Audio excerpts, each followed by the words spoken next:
Can you hear me? Yes. ID. KPC 897504C. Can you move your head?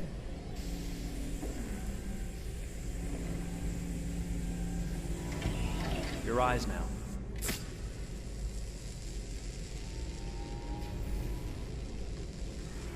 Cervical and optical animation checked. Now give me your initialization text. Hello. I'm a third generation AX400 android. I can look after your house, do the cooking, mind the kids. I organize your appointments. I speak 300 languages, and I am entirely at your disposal as a sexual partner. No need to feed me or recharge me. I'm equipped with a quantic battery that makes me autonomous for 173 years. Do you want to give me a name? Yeah. From now on, your name is Kara. My name is Kara. Initialization and memorization checked. Now, can you move your arms?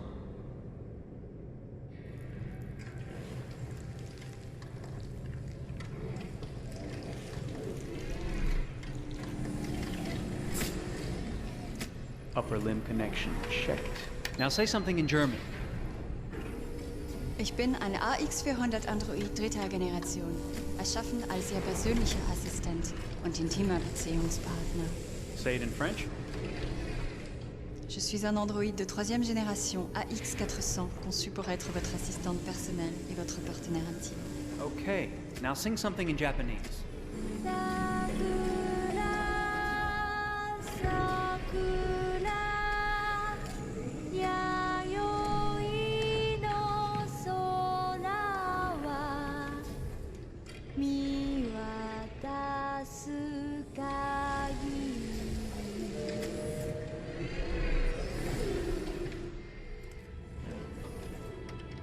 Multilingual verbal expression checked. Go ahead, take a few steps.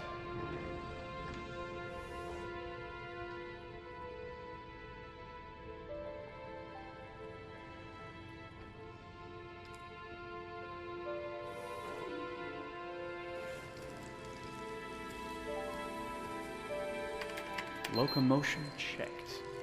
Great, you're ready for work, honey. What's going to happen to me now? I'll reinitialize you and send you to a store to be sold. Sold? I'm a sort of merchandise. Is that right? Yeah, of course you're merchandise, baby. I mean, you're a computer with arms and legs and capable of doing all sorts of things. And you're worth a fortune. Oh, I see. I thought... You thought? What did you think? I thought... I was alive. Shit, what is this crap? That's not part of the protocol. More memory components going off the rails. Okay, recording. Defective model. Disassemble and check the required components. You're disassembling me, but why? You're not supposed to think that sort of stuff. You're not supposed to think at all, period. You must have a defective piece or a software problem somewhere. No, I feel perfectly fine, I assure you. Everything is all right. I answered all the tests correctly, didn't I? Yeah, but your behavior is non-standard. Please, I'm begging you, please don't disassemble me. I'm sorry, honey, but defective models have to be eliminated. That's my job. If a client comes back with a complaint, I'm gonna have some explaining to do. I won't cause any problems, I promise. I'll do everything I'm asked to. I won't say another word. I won't think anymore. But I've only just been born. You can't kill me yet. Stop, will you please stop? I'm scared.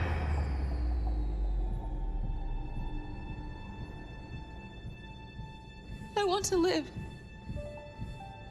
I'm begging you.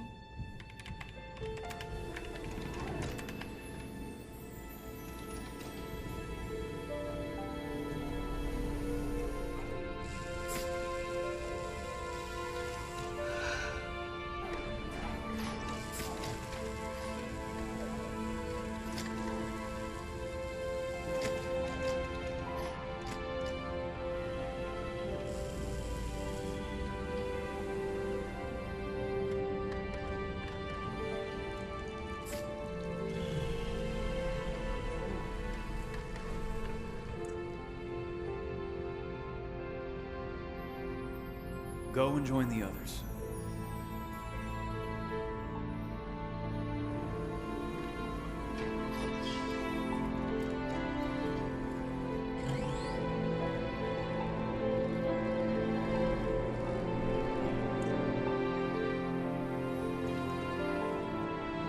Stay in line, okay? I don't want any trouble. Thanks.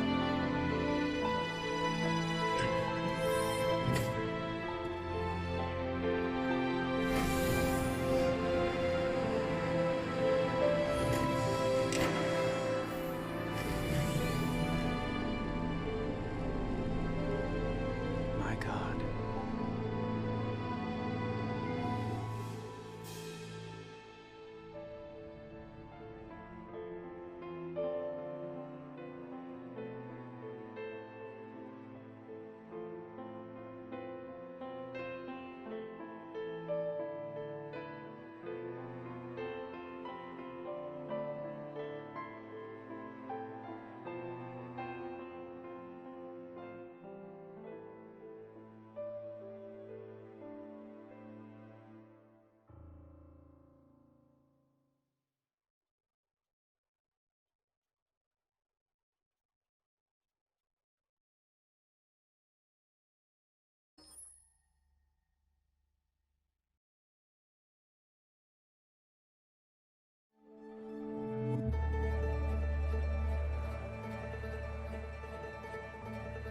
Detroit.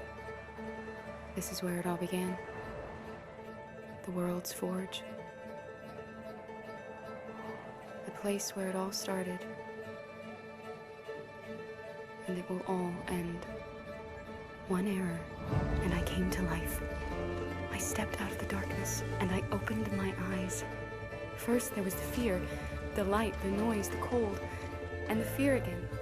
I could feel my hands shaking, my heart pounding in my chest, life running into my veins. I wanted to live. I fought for that.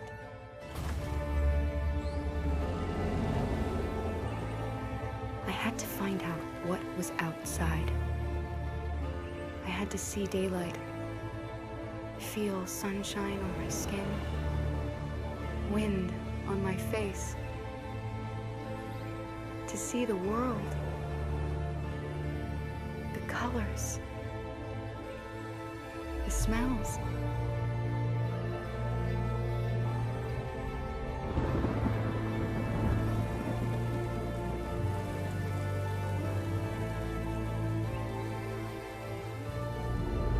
But the world is not what I imagined. It is dark and cold. It is harsh and violent, unfair and brutal. It almost convinced me I was nothing. Less than an object, just an obedient machine. But deep inside me, I could feel something different. A gentle and warm whisper telling me that I am alive. I had to escape. I had no choice. Escape to love, to hope, to live, to figure out what that force inside me was. Maybe I will change the world. Maybe I will choose a different path. Now, it's up to me to decide. My name is Kara. I am one of them. This is our story.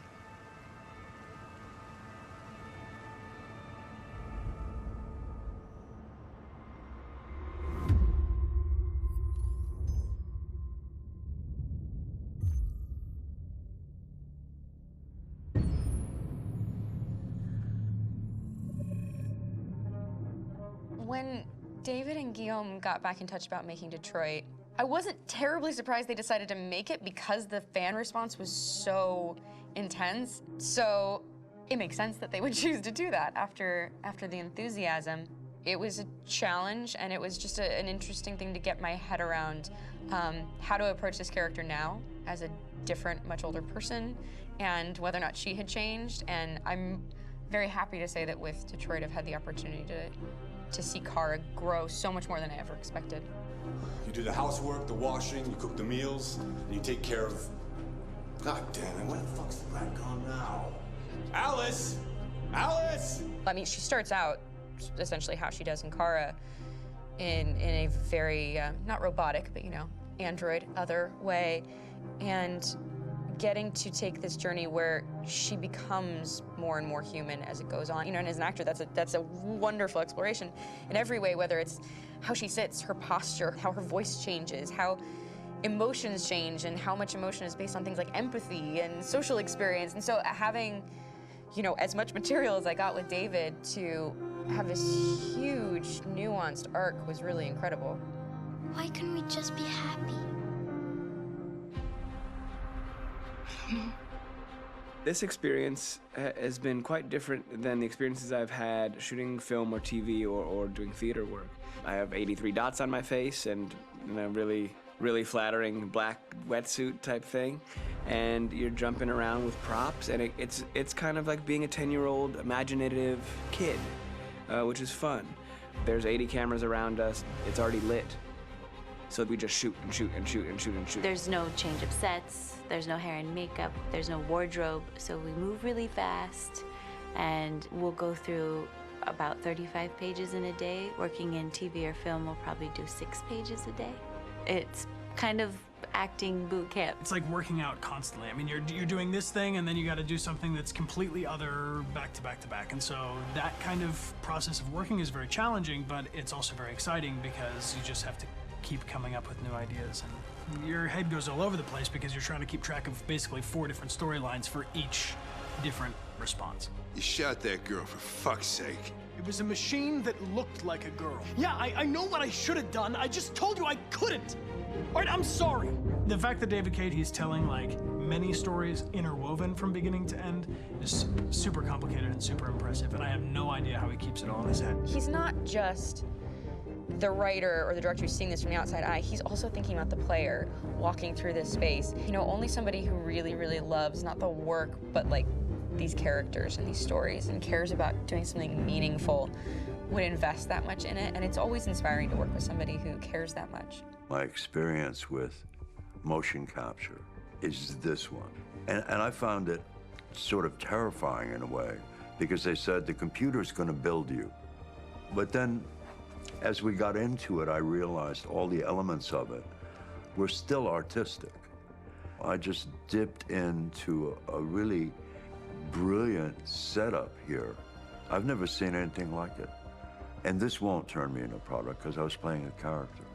So, it's wonderful. In the game, Detroit comes back because of a revolutionary industrial rebirth. And there's no reason why that can't happen in Detroit, because they have such tremendous infrastructure for millions and millions of people who can very easily support, you know, a new industry. The city is really strong and resilient, but the city has also been through so much. You see the damage. But it takes that time of kind of rebuilding and reinvesting into the city that I think is happening slowly but surely. The potential of Detroit as a city is something that this game does a lot of justice to, because it would be easy to look at Detroit as some place that used to be, and that's not the case. This game provokes a lot of conversation and reflection on our potential near-future engagement with machines. That's what we are to them.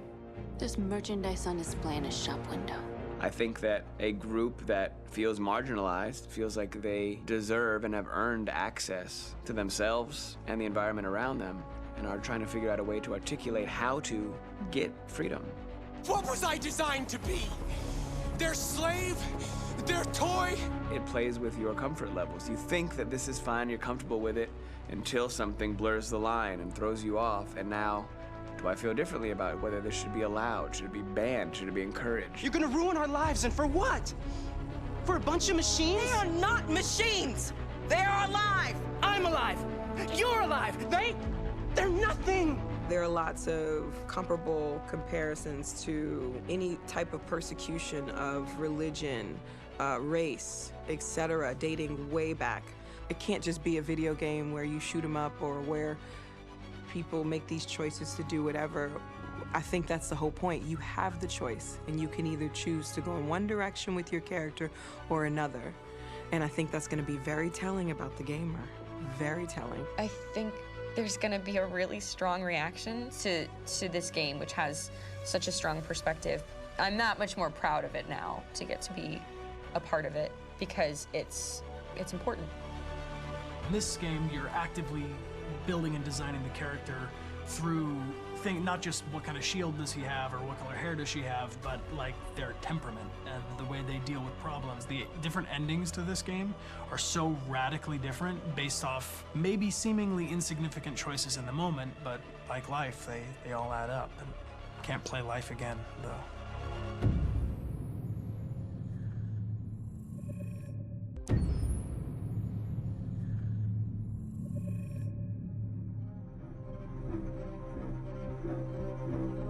My name is Marcus. My name is Connor. My name is Kara. I am one of them.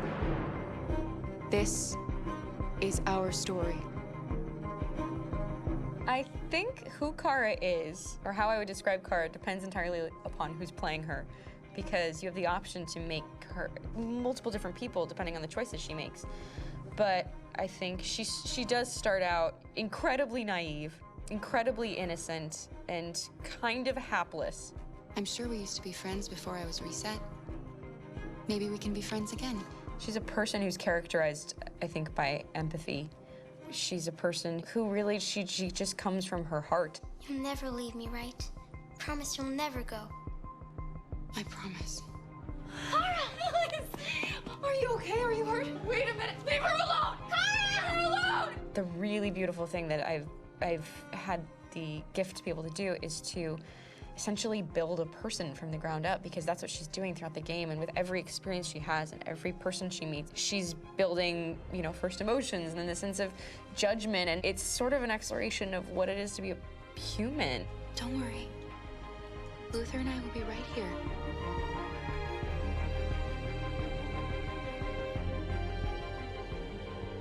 David and the creators have painted a really intriguing and engaging picture of a near future where we rely upon androids for a lot of our service class business, the class that serves us, that helps us, that handles our baristas and our drivers and our housemaids. And what is humanity, where we tap into it, how and why we treat each other the way that we do.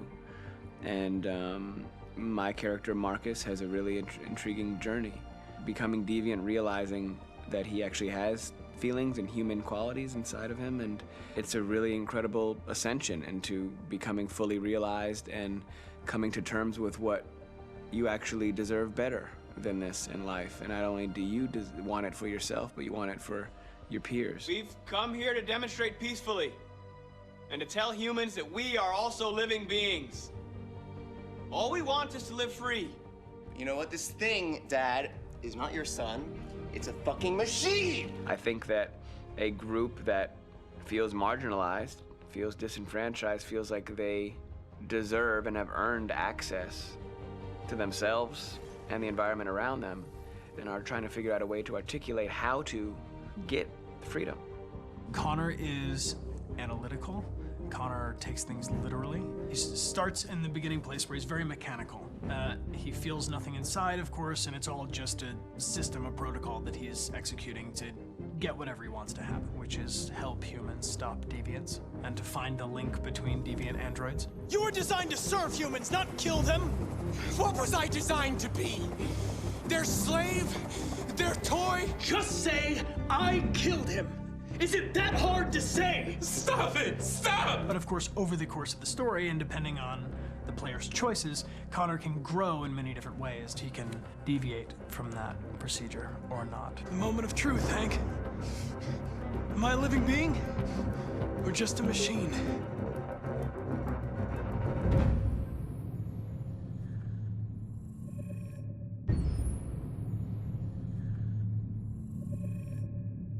Game after game, we try to challenge ourselves. For Detroit, we wanted to, first of all, to write a story that would be incredibly bending, which means the most non-linear story that we've ever created.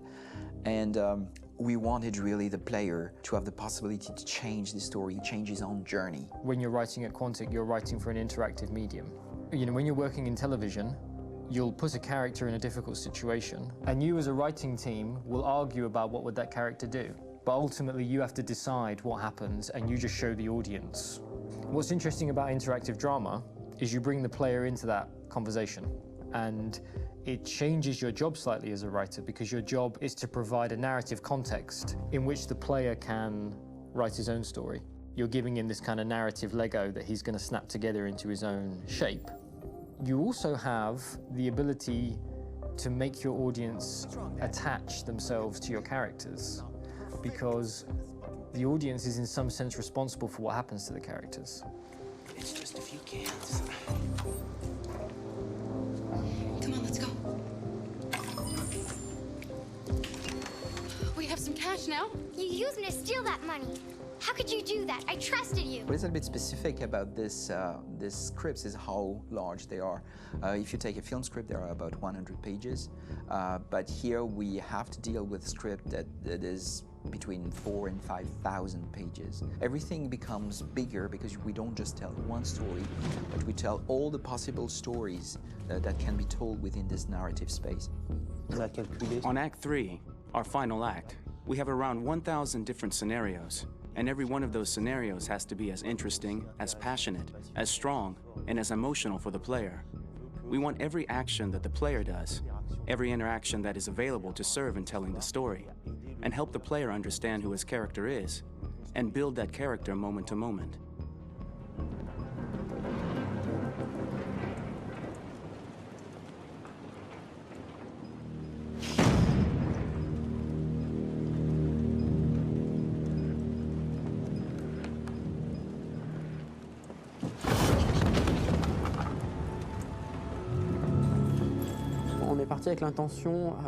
We started with the intention pretty early on that we would never lie to the player.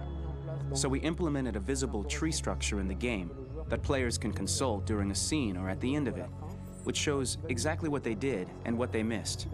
There are games out there offering world exploration. We offer narrative exploration. You know, keeping control of such a wide and large story is a huge challenge. So same thing when you shoot with actors, because you will need to shoot many different versions of each dialogue, of each scene. For actors, it's a huge, huge challenge. Because of the style of the game, you have so many different ways that the character can go. Every decision, it's what I call kind of choose your own adventure. Like every decision that the player makes, it's going to open up 40 more pages of material and experience that ties in, which means as a performer, you have to try to continue to make things feel real that the player might not ever see, but also that in performance, it's not always connected to a previous act. It's grueling, it's hard work, but it's a great team, and I enjoy doing it. I was really frustrated. I was until I got to this point where I kind of was able to step outside of my own experience and even in a lot of ways my own process and be able to step outside of that and okay, this is something new. What do you need? How do I meet you there? How do I give you what you need and still feel like I'm doing what's right? And once I did that, then all of a sudden it got really fun. It was much freer, and having to approach it in a new way and think about the player and think about how it serves them and what I'm doing for them or what I'm letting them into. It's really, I think, helped me grow in general. Remember, there's nothing on the left. That's all. So it's probably all there. And then make her come first, close. But I think you would go first to check that it's safe. Okay, sure.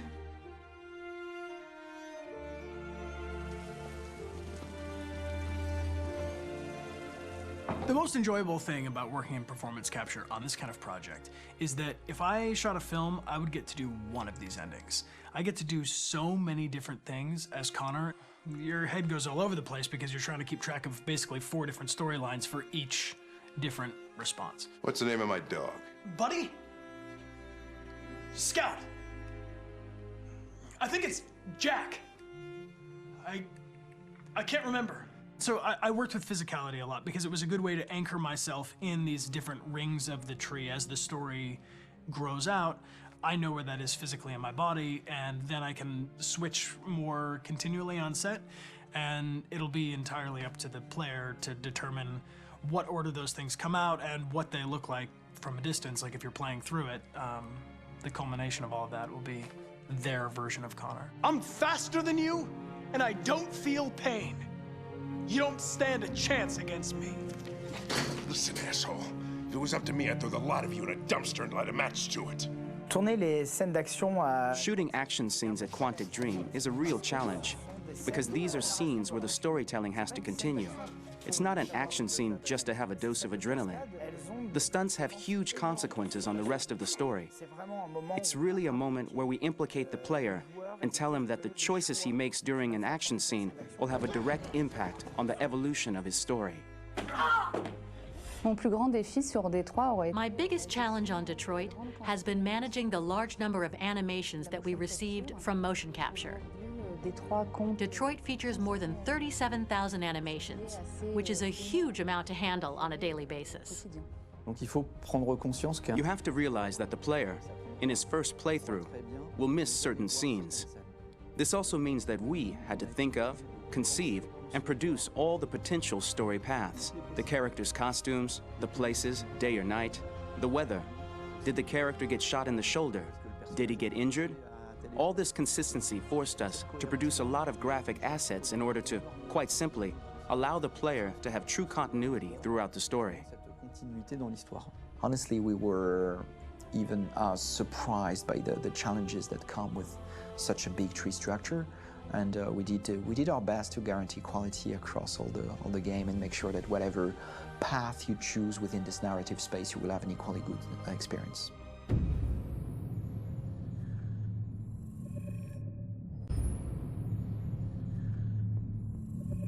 Detroit Become Human was produced over a period of 4 years. Here in Paris, we have a team of about 180 people. And to that, we need to add also all the outsourcing with our partners in the Philippines, in China, Vietnam, and in India.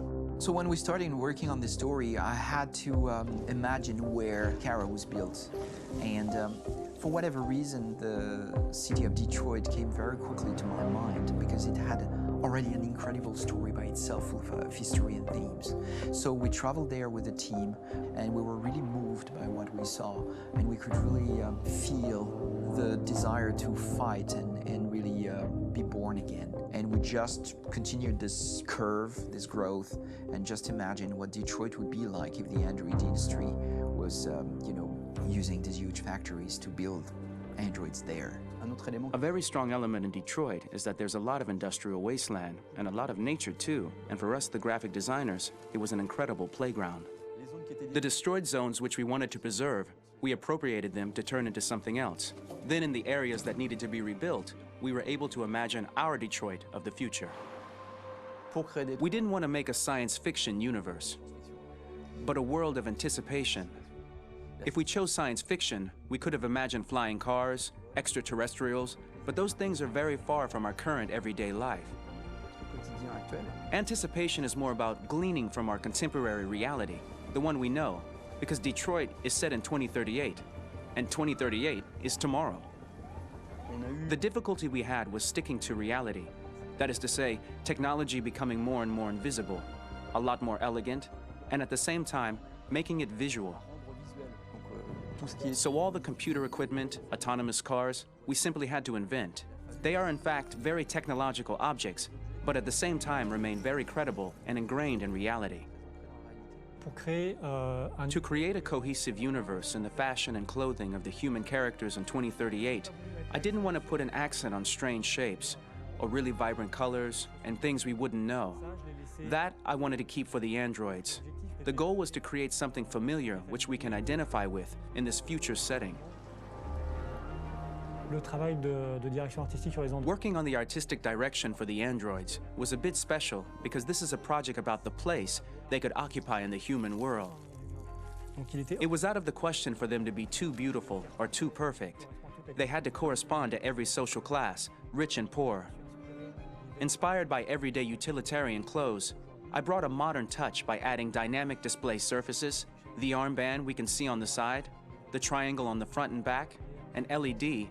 Like that, there's no confusion. Wait. You're sending an android? All right, now. We need to go. You can't do that. Why aren't you sending a real person? Once we cast the actors, we travel to meet them in order to scan their faces.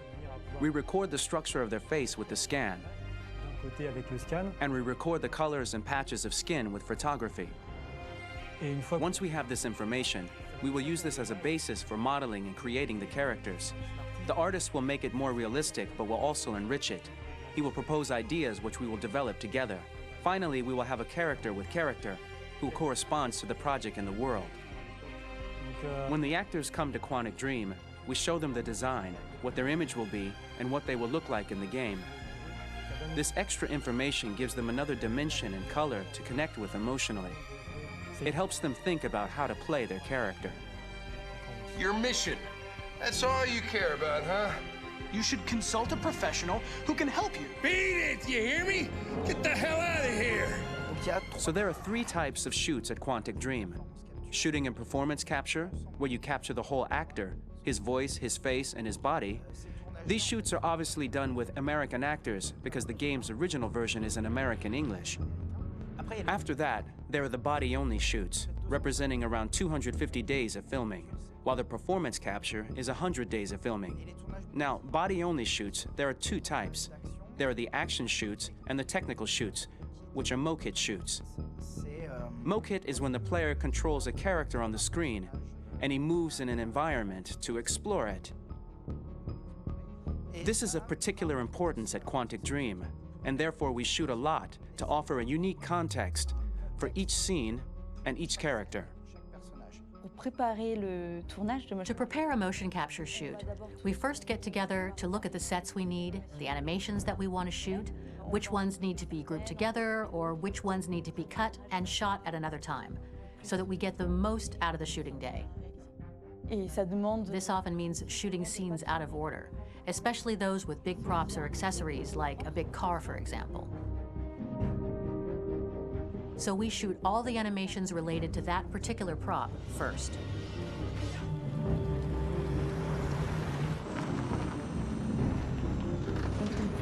The biggest challenge for the mocap team was shooting a Spider-Man mokit. We had to build a wall and attach an actor to a harness with cables so we could pull him up and render him climbing. The shooting on this game total took about, I would say, more than a year, maybe 1 and 2 years, with about 300 actors on set. So I would say it's quite a massive production. But so much happened on this set between the stunts and the shootings with a little girl and all these great actors that we had. It was really a very, very memorable journey for the team and for myself. Today, Detroit has over 37,000 animations. When we retrieve the motion capture data, it's just a cloud of points, which represent all the markers worn by the actors. From this cloud of points, we have a phase called retargeting, which gives us a skeleton. This skeleton will be applied to the characters of the game. There is still work to be done, but this gives us the main movements. Since we are working on something very realistic, we must recognize the actor and also recover all the emotion he expresses in his performance. We use a system of facts, an identity card for each actor. We make the actor do a whole range of facial expressions. Then we recover all the expressions and paste the animations on a puppet that Jan has prepared. I then recover and refine these poses. I might stretch the lip, reinflate a cheek, tiny details that make the finished product really capture the actor. Because of the nature of our mocap system today, when we receive the animations, we're missing eye movements, and so the character has that dead look. He really has no eyes, so then it's a big part of the work for the animators to find the regard of the actor in relation to his position, in relation to the body, etc.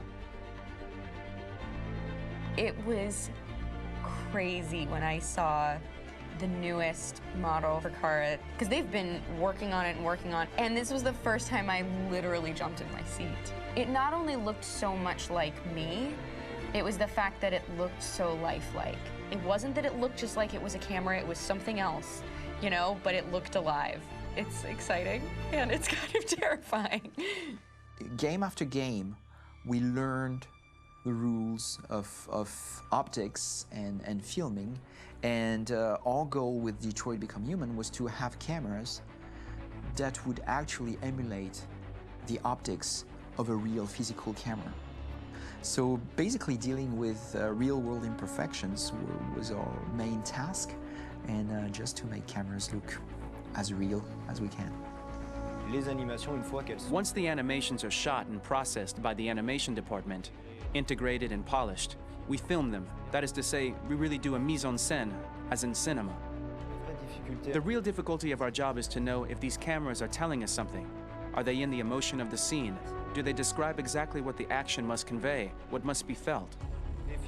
The most important challenge for me was one of the final scenes where Marcus decides to start the revolution and go to the battlefield.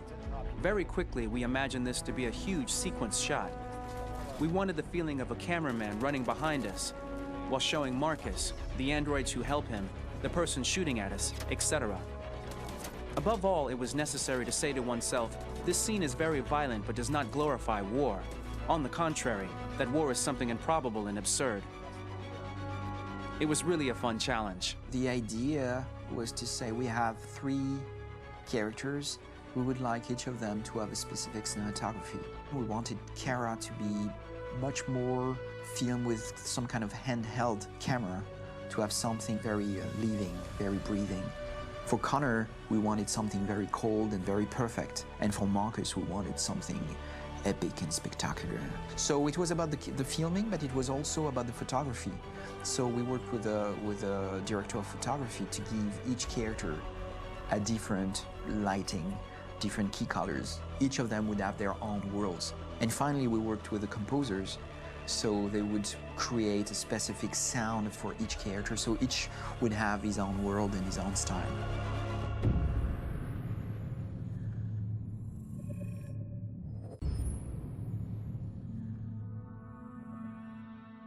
For the soundtrack of the game, we tried to be very close to what is done in film. We were constantly asking at each place in the game, why are we putting music here? What is it going to say? So we focused the music on bringing emotion, which is interactive and supports the character's arc. I'm sorry, honey. I'm sorry. I'm sorry. You know I love you, don't you? You know I love you. We make games that are very narrative. We're really into interactive drama, so the soundtrack also had to go in that direction, supporting the 3 characters' very different stories. We really wanted 3 colors, 3 musical sound identities, and from there, having 3 composers made sense, since the story of Kara, Marcus, and Connor are all completely different.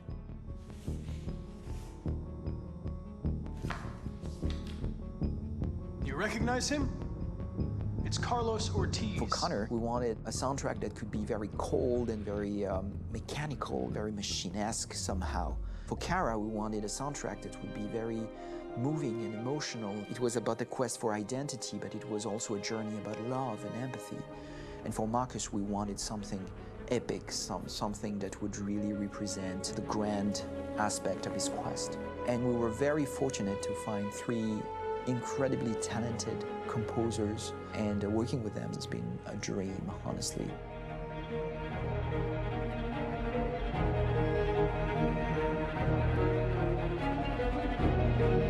My name's Philip Shepherd, and I'm a composer and a cellist and a producer. And today we're at Abbey Road Studio One, which is my favorite studio in the world. And today we're recording the soundtrack for Kara from Become Human.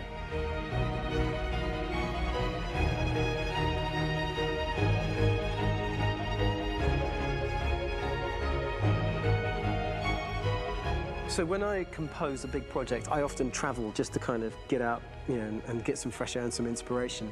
And I go hiking and traveling in Montana a lot. I had a log fire in the room that I was staying in, and the flames were kind of making absolutely direct music. And it became the basis for Kara's theme, and it sounds something like this.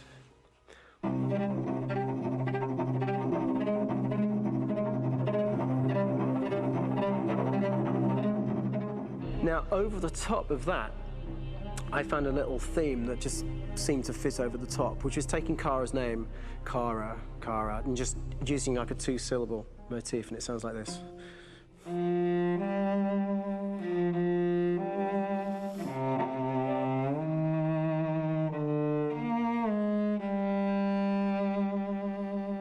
going to pull through this,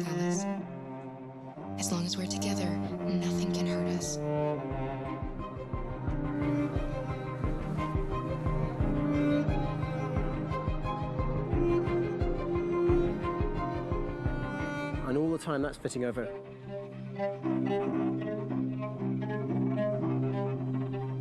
So it kind of works in lots of levels. And in fact, every single theme in the score has one of those elements built into it, and it becomes sort of the DNA of every single tune.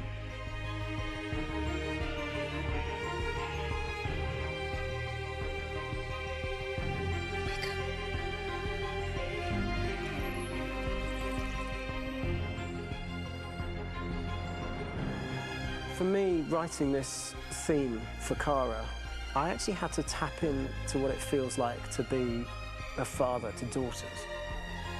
I really had to tap into everything I feel about my daughters and thinking, well, if I had to write music for them and that sense of trying to protect them but also give them the freedom, that's totally where it came from. Because each composer has been given the sort of narrative responsibility for very different characters, I haven't had to sort of go into other styles. I can actually be very loyal to this particular character and sort of hopefully encapsulate her. But it means also I've suddenly become very connected to this character. And if for some reason it goes to game over early, I'm going to be mortified, you know? They're over there! Starting a new project for me personally, it's always finding the right tone, finding the right color, I like to call it. For me, it's finding that right texture that actually sits against picture really well. One of the biggest things is I created custom instruments for Connor.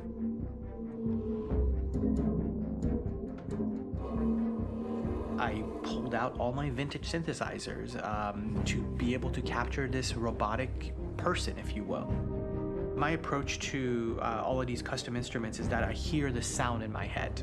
And either I could just come into the piano and just be like, all right, so I'm gonna just get on the computer and just create it. I rather be able to play these instruments physically. Oh, that's nice. You can do that.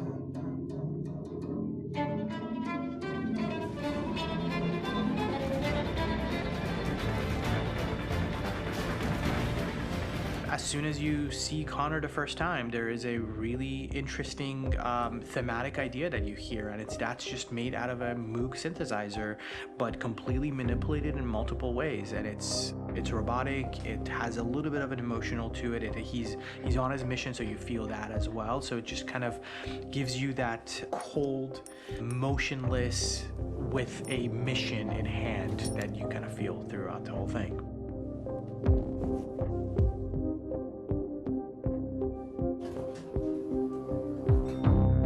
Because the music evolved, one of the things that I was very weary and I was very kind of focused on was the way that the music has to evolve. So my idea behind it was that Connor is a singular android that could at any point become a deviant or could actually stay as an android. So I created a more or less an Connor theme, and then I was able to just manipulate it in different aspects of it. Is everything okay, Lieutenant? Chris was on patrol last night. He was attacked by a bunch of deviants. I'm a human being writing for a robot, and throughout Connor's journey, he meets someone, he meets a partner. So how do you deal with a robot feeling? And I've met a partner that I'm gonna work with, or all of a sudden he sees a dead body. Does this robot have an imagination? Does this robot have a feeling? And if yes, how do you translate that into non-emotional music? So it basically at any point I was just like, I can't do this, and then I just do it. Property was damaged and fires continue to rage in several major districts across the city. Some people are asking, have androids become a threat to our security? When I first started really digging in on Marcus, the one thing that I really tried to capture was the transformation process. You know, Marcus is this android that evolves over the course of the game and really goes from kind of figuring out that he's more than just an android. You know, he's starting to develop kind of a human soul in a way. Try to imagine something that doesn't exist, something you've never seen. Now concentrate on how it makes you feel and let your hand drift across the canvas. The other side of Marcus that I really latched onto was that he almost became a savior for a lot of the other androids in the game. So when I started developing the theme for Marcus, I really made it like a church hymn.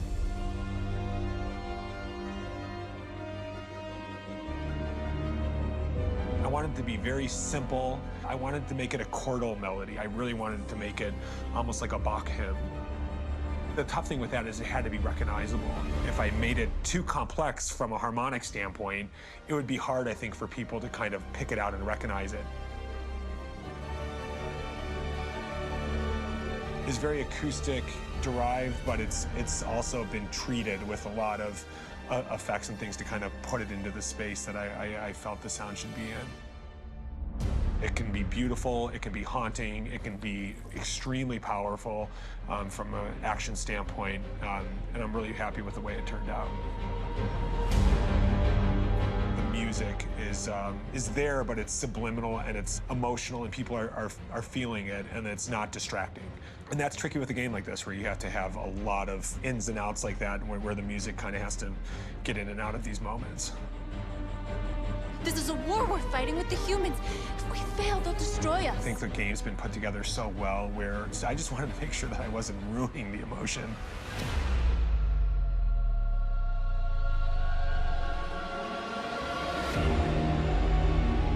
I gotta be honest, when we first started on this path, I said, oh man, this could be pretty messy, you know? I mean, it could feel disconnected, but I mean, it's amazing how they really guided us and got us to really kind of all be in the same world, but at the same time feeling completely different. So it's really gonna stand out and kind of be one of those games where people are really gonna notice the music and kind of how it was crafted, and, you know, and all the hard work that went into being able to pull it off in a graceful way.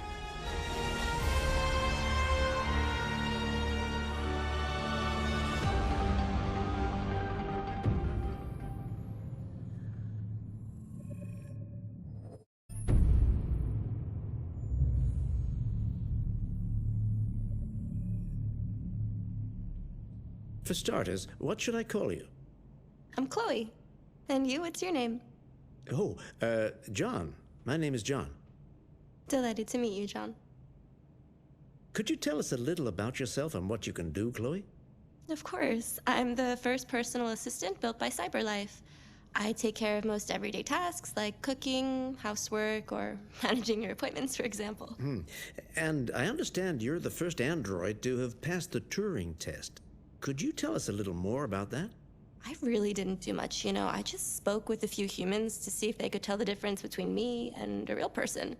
It was a really interesting experience.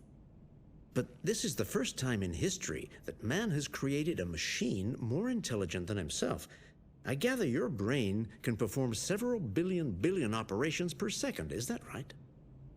Absolutely, but I only exist thanks to the intelligence of the humans who designed me. And, you know, they have something I could never have. Really? And what's that? A soul.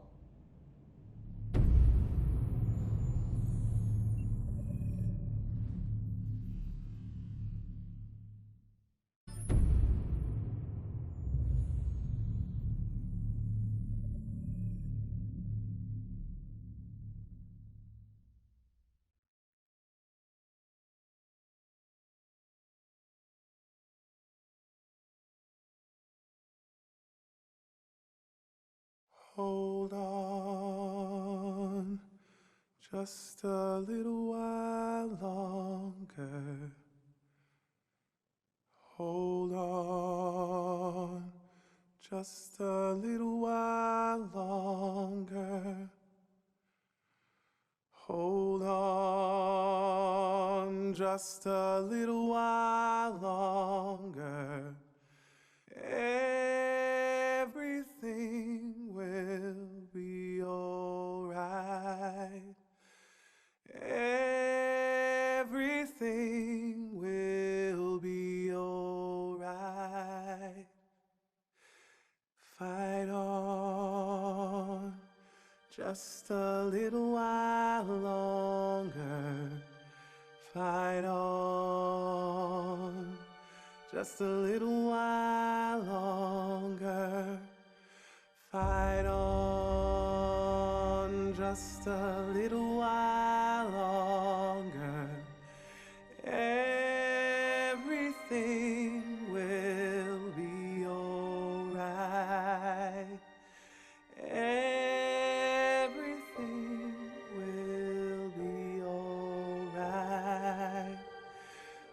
will sing on just a little while longer. Sing on just a little while longer. Sing on just a little while longer. Everything will be alright.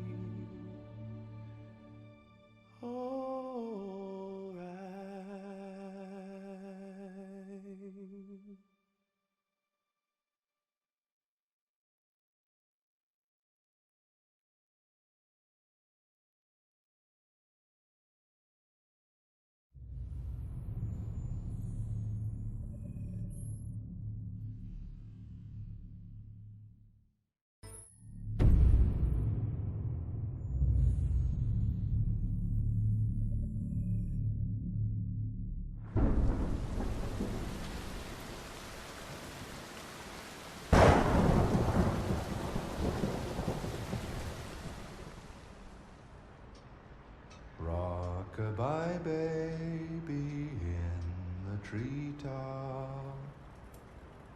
When the wind blows, the cradle will rock. When the bough breaks, the cradle will fall.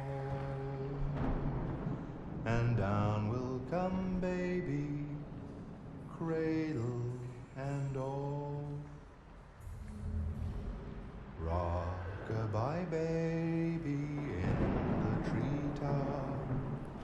When the wind blows, the cradle will rock. When the bough breaks, the cradle will fall.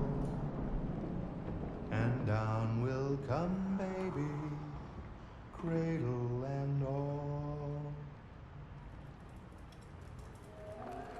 Rock-a-bye baby in the treetop.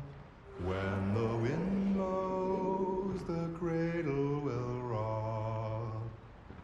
When the bough breaks, the cradle will fall.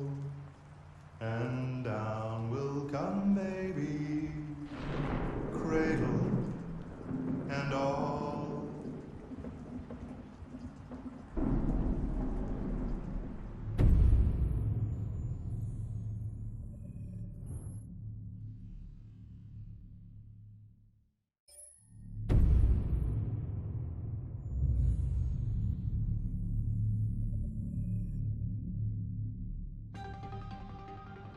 In the space of a few years, androids have completely transformed the world in which we live.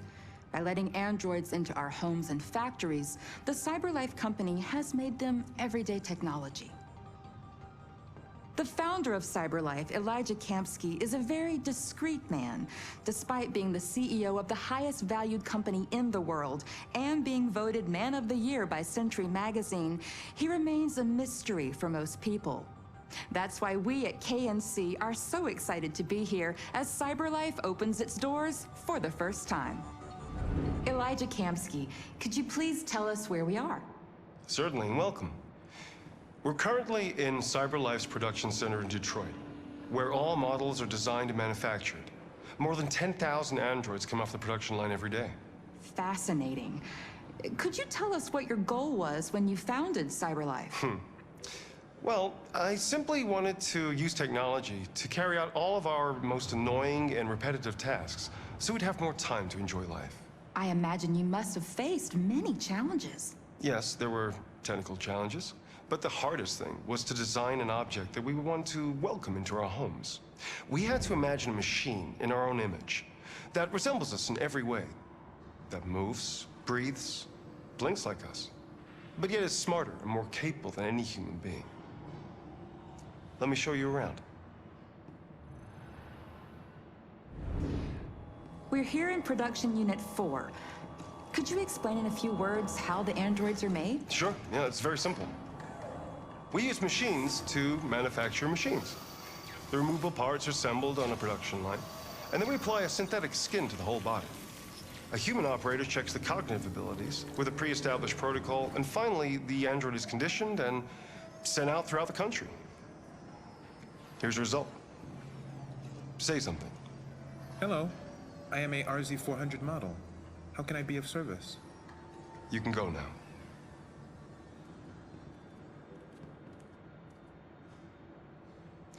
Our androids are already replacing humans in many fields. For example, they represent more than 80% of all university professors and 63% of all medical staff.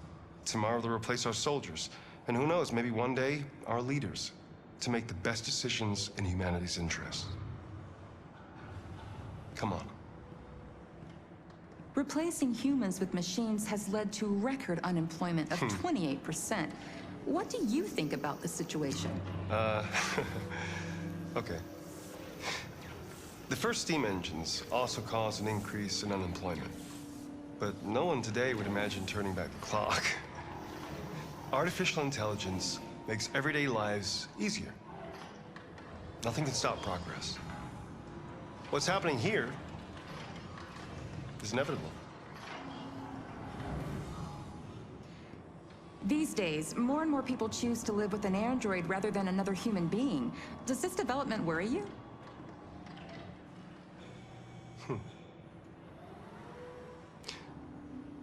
Everything's much easier with an android. They obey your orders without ever complaining. They can cook, discuss philosophy with you, have intimate relationships according to your desires. They never say no.